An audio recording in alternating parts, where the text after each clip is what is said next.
한국직업방송과 연합뉴스TV가 함께 만드는 취업 전문 뉴스 투데이 고용플러스입니다. 네, 10%에 육박하는 청년 실업률을 낮추기 위한 정부의 정책 중 하나죠. 전국 창조경제혁신센터에 마련된 고용조는 청년들에게 일자리와 창업 교육을 제공하고 있습니다. 내년부터는 이 고용존에서 가상현실과 인공지능 같은 신산업 분야에 대한 지원도 받을 수 있습니다. 노은지 기자입니다. 백준호 씨는 지난 6월 1년 6개월간의 긴 구직 활동을 끝냈습니다. 창조경제혁신센터 고용조 내 청년 채용의 날 행사에서 본 면접이 취업으로 이어진 겁니다. 백 씨는 현재 지하철 스크린도어에 쓰이는 자동 제어 설비 제작 업체에서 품질을 검사하는 업무를 익히고 있습니다. 저 혼자 취업 준비를 했더라면 아직도 취업이 안 될 수도 있고 되게 마음고생을 많이 했었을 것 같은데 많은 도움이 된 것 같습니다. 전국 17개 창조경제혁신센터에 설치된 고용조는 통합 발대식을 연 지 반년 만에 2,000명 이상의 취업자를 배출했습니다. 내년부터는 가상현실과 인공지능, 사물인터넷 등 미래 산업 분야의 취업과 창업 활동 지원에 나섭니다. 지원자들은 4명씩 한 팀이 돼 3개월간 해당 분야 전문가로부터 이론과 실전 교육을 받게 됩니다. 500에서 600명 정도 그 정도의 유능한 청년들을 발굴해서 이 프로젝트에 참여를 시키게 되면 우리 산업계에도 굉장히 많은 도움이 될 거로 생각을 합니다. 고용조는 또 창업기업에 필요한 생산이나 디자인, 마케팅 등 전문 인력을 무료로 연결해주는 서비스를 내년에 시작할 계획입니다. 연합뉴스TV 노은지입니다. 100세 시대가 눈앞인데 노후 대비는 하고 계신가요? 국민연금의 노후 대비 개인연금을 합쳐도 월 평균 수령액이 60만 원대라서 최저 생계비도 안 된다는 조사 결과가 나왔습니다. 더구나 불황장기화에 노후 자금을 마련할 여력마저 줄고 있습니다. 홍정원 기자입니다. 국민연금연구원이 제시한 1인 기준 최소 노후 생활비는 99만 원. 하지만 지난해 연금저축 가입자들의 월 평균 연금 수령액은 28만 원. 한국인의 노후 대비 현주소입니다. 지난해 국민연금 월 평균 수령액 33만 원을 합쳐도 61만 원으로 최저 생계비에 크게 못 미치기는 마찬가지입니다. 여기에 연금을 받을 기간을 미리 정해놓는 확정 기간형 계약은 평균 연금 수령 기간이 6.4년밖에 되지 않았습니다. 한마디로 퇴직연금이나 수입 있는 일자리, 별도 재산이 없으면 안정적인 노후 생활을 꿈꾸기 어렵다는 얘기입니다. 더구나 근로소득자 절반 이상은 아직 연금저축에 들지도 않은 상태입니다. 길어지는 불황에 가계부채에 짓눌린 탓에 연금저축에 가입할 만한 여윳돈도 부족하기 때문입니다. 가입이 별로 늘지 않으니 연금저축 적립금 증가율도 2013년 13.9%에서 2015년 7.8%로 둔화하는 추세입니다. 이미 경제협력개발기구 회원국 최고 수준인 노인 빈곤 문제가 더 심각해질 수 있다는 우려를 낳는 대목입니다. 금융감독원은 저금리로 인한 저수익을 연금 가입을 꺼리는 한 이유로 보고 투자 기능을 높여 고수익을 추구하는 연금저축 개발을 독려할 방침입니다. 또 지금보다 세제 혜택을 확대해 연금 가입을 늘려나갈 방침입니다. 연합뉴스TV 홍정원입니다. 철도 파업이 4주차에 접어든 가운데 열차 운행률이 83.9%로 하락했습니다. 코레일은 철도 파업이 장기화되면서 대체 인력의 피로도가 쌓여 파업 18일부터 열차 운행률을 추가로 낮췄습니다. 이에 따라 서울 지하철 1, 3, 4호선 등 수도권 전철은 88%가 운행되며 새마을호와 무궁화호 등 일반 열차는 60% 수준으로 운행됩니다. KTX와 통근 열차는 파업 4주차에도 100%로 운행되고 있지만 파업이 다음 주까지 이어지면 운행률이 떨어질 것으로 예상됩니다. 코레일이 철도노조에 20일 자정까지 업무에 복귀하라며 최후 복귀 명령서를 발송했습니다. 코레일은 노조의 마지막인 11번째 복귀 명령서를 발송하고 시한을 넘길 경우 징계와 사법 처리에 반영하겠다고 통보했습니다. 현재까지 고소 고발된 노조 간부는 19명, 직위 해제자는 181명인 상태로 파업이 장기화할 경우 무더기 징계와 대량 해고 사태가 우려됩니다. 부동산발 가계대출 급증세가 꺾이지 않자 당국이 신규 부동산 대출 억제라는 극약 처방을 내놨습니다. 부동산 대출이 위축될 것으로 보이는데 애먼 서민들의 내 집 마련이 더 어려워지는 건 아닌지 걱정입니다. 남현호 기자가 보도합니다. 가계부채 증가세가 꺾이지 않고 있습니다. 여기에 강남권을 중심으로 부동산 투자 광풍까지 불자 정부가 부랴부랴 대출 억제 카드를 꺼내 들었습니다. 그 대상은 금리가 낮아 서민들의 내 집 마련 도우미로 불리는 보금자리론입니다. 19일부터 연말까지 보금자리론을 받을 수 있는 주택 가격은 9억 원 이하에서 3억 원 이하로 대출 한도는 5억 원에서 1억 원으로 하향 조정됩니다. 이 같은 자격 요건 강화는 사실상 신규 대출을 하지 않겠다는 의미로 해석되고 있습니다. 특히 지난 8.25 가계부채 대책에선 공급 축소 카드만 제시했던 국토교통부가 수요 차단의 필요성을 인정한 셈입니다. 하지만 보금자리론 중단은 실수요로 집을 사려는 서민들을 주저앉힐 뿐 재건축 열기를 가라앉힐지는 미지수라는 지적이 나옵니다. 다른 상품으로 갈아타려 해도 은행권이 가계대출 옥죄기에 나서면서 대출 받기가 쉽지 않은 상황입니다. 은행들은 이달 들어 공공분양 주택에 대한 중도금 신규 집단 대출을 사실상 중단했습니다. 정책금융적 지원을 받는 건데요. 네. 이런 게 이제 점점 어려워지게 되면 결국은 이제 뭐냐면 또 은행권도 이제 대출 심사 가이드라인 시행하고 나서 또 깐깐해졌잖아요. 이러다 보니까 이제 그러면 이금융권으로 갈 수밖에 없는 거고. 따라서 서민 대상 대출 규제가 아닌 투기 수요자들을 겨냥한 맞춤형 금융 규제 정책이 필요하다는 지적입니다. 연합뉴스TV 남현호입니다. 현대자동차 노사가 올해 임금협상 조인식을 가졌습니다. 현대자동차 윤갑한 사장과 박유기 노조위원장은 17일 울산 공장 본관에서 만나 임금협상안에 서명했습니다. 노조는 앞서 전체 조합원 5만여 명을 대상으로 찬반 투표를 거쳐 63%의 찬성으로 가결했습니다.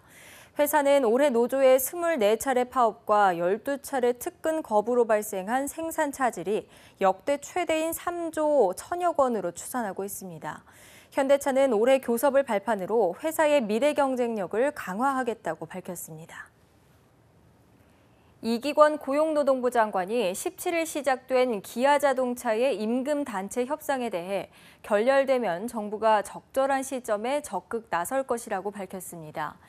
이 장관은 기아차는 IMF 체제 당시 정부 지원의 많은 혜택으로 정상화된 만큼 국민과 국가 경제에 더욱 신경을 써야 한다면서 이같이 말했습니다.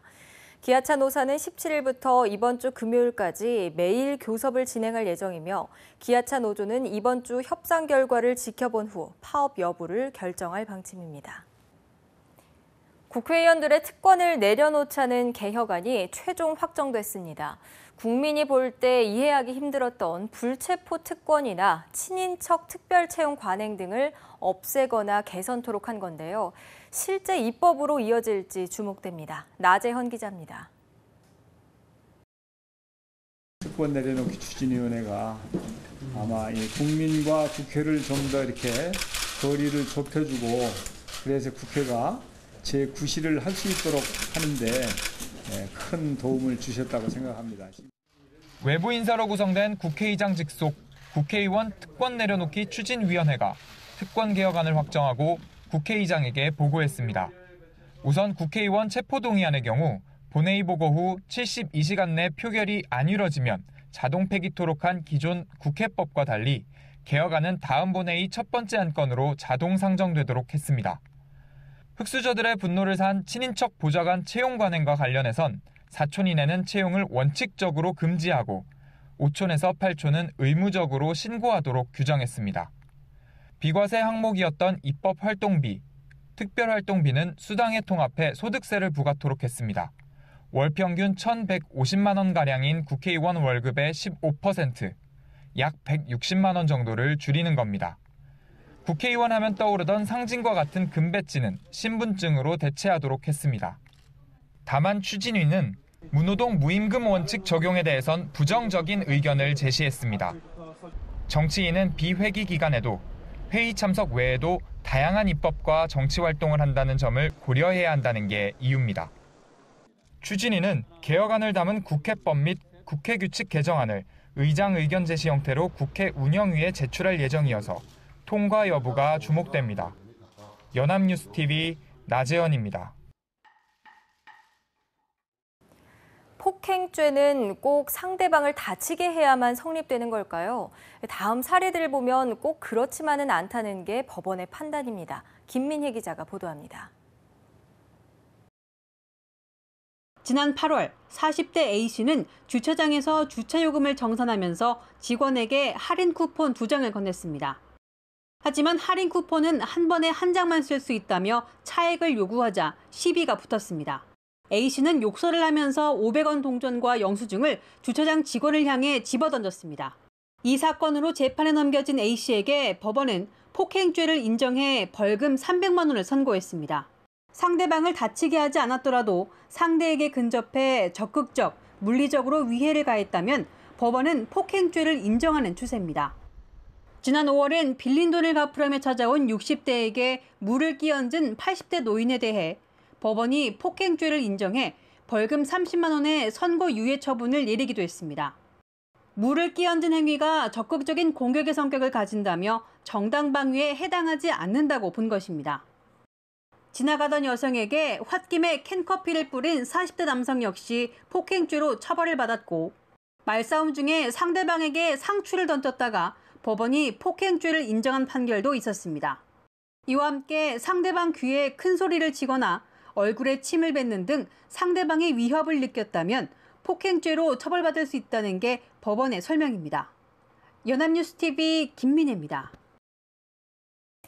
일본 정부가 내년부터 35살에서 44살의 비정규직을 정규직으로 고용하는 기업에 1인당 연간 60만 엔, 우리 돈 약 655만 원의 보조금을 지원하기로 했습니다. 일본 정부는 이 밖에도 이들 세대를 지원하기 위해 다양한 정책을 마련해 총 81억 엔, 약 885억 원을 편성할 방침입니다. 정부가 이처럼 지원에 나서는 이유는 디플레이션을 탈출하기 위해선 이 나이대의 정규직화가 필요하다고 판단했기 때문입니다. 이는 고용이 불안정한 세대를 집중 지원해서 생활 안정으로 이어지게 하겠다는 취지라고 니혼 게이자이 신문은 전했습니다.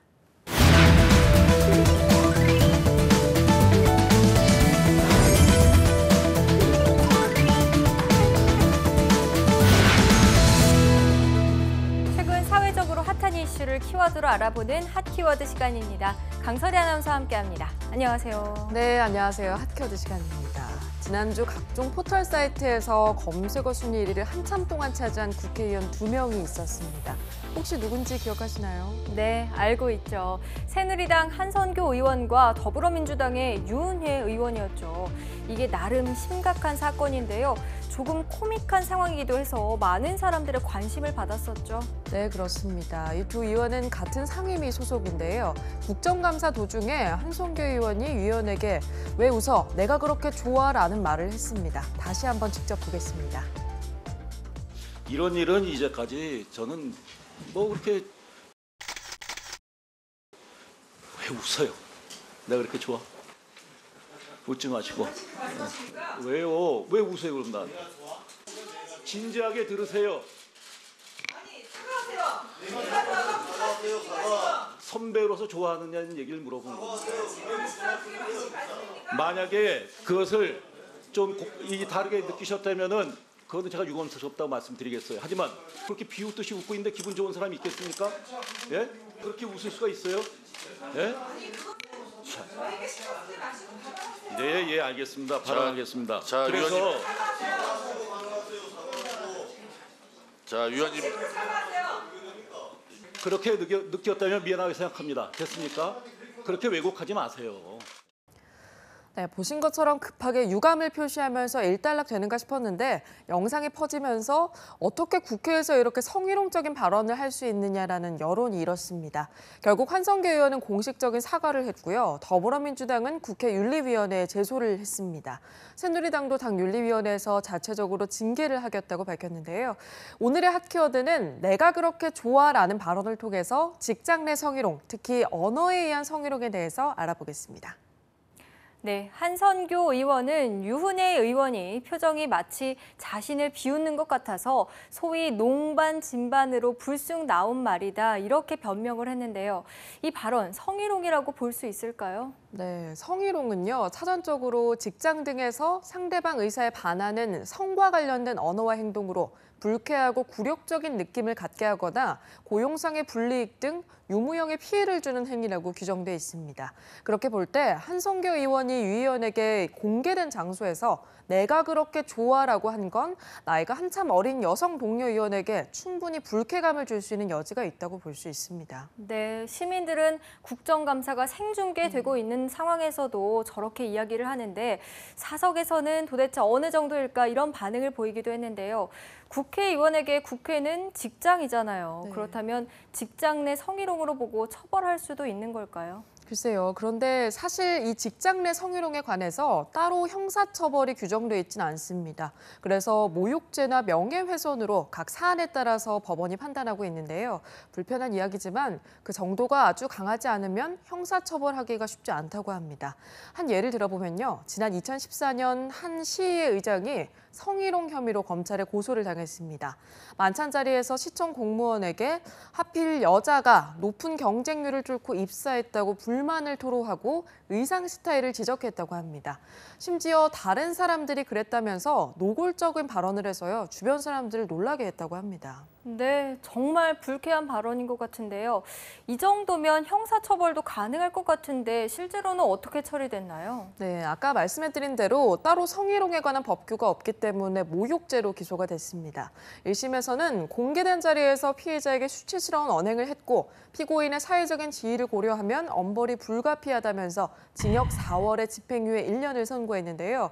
그런데 2심에서 결과가 달라졌습니다. 항소심 재판부는 피해자가 조언을 순순히 받아들이지 않자 발언 강도를 높이는 과정에서 발생한 일로 의도 자체는 적절한 복장을 하라는 지시 또는 조언으로 여겨진다 이런 실망스러운 판결을 내렸습니다. 네, 한마디로 표현은 과하지만 성적인 의도는 없었다. 그래서 성희롱은 아니다. 이런 얘기 같은데요. 자, 그럼 처벌도 하지 못한 건가요? 네, 그 결과는 벌금 100만 원, 그것도 선고 유예했습니다. 어떻게 보면 면죄부를 받은 거죠. 결과적으로 문제 시의회 의장은 시의원 자격을 유지할 수가 있었습니다.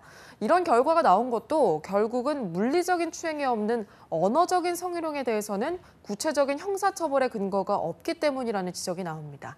이 재판에서도 모욕죄를 적용했는데요. 모욕죄는 직접 이 사람을 모욕하고자 하는 의도와 목적이 있어야 하는데 그런 걸 입증하기가 사실은 힘든 거죠. 네, 정말 힘들겠네요.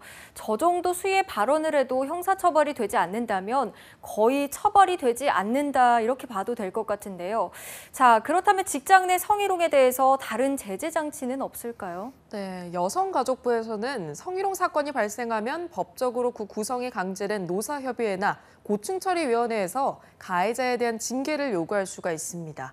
또 국가인권위원회에 구제를 요청할 수가 있고요. 만약 불이익을 받게 된다면 사업주와 가해자를 상대로 민사소송을 제기할 수가 있습니다. 네, 성희롱 사건이 발생해도 형사적으로 처벌이 어렵고 그나마 직장 내에서 불이익을 주는 정도라는 거죠. 자, 게다가 정치인들은 여태까지 면죄부를 받는 경우가 많았죠. 맞습니다. 노래방에서 함께 있던 기자를 강제로 껴안는 추태를 보인 국회의원, 여성 아나운서를 성적으로 비하하는 국회의원, 게다가 전직 국회의장은 골프장에서 캐디에게 성희롱과 성추행을 해서 큰 사회적인 물의를 빚은 적이 있습니다. 우리나라 국회에는 51명의 여성 국회의원이 있는데요. 그 비율은 17%로 역대 국회 중에 가장 높다고 합니다. 하지만 한국의 국제의원연맹 여성의원 비율 순위는 105위입니다.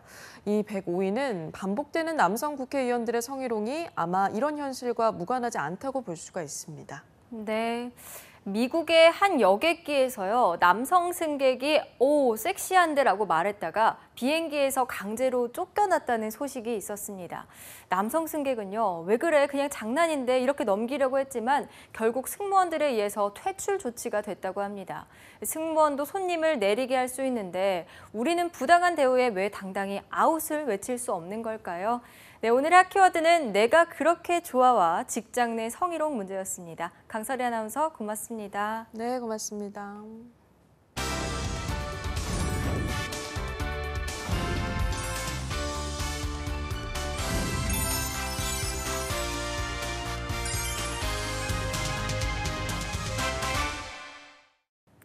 투데이 고용 플러스 오늘 준비한 소식은 여기까지입니다. 함께해 주신 여러분 고맙습니다.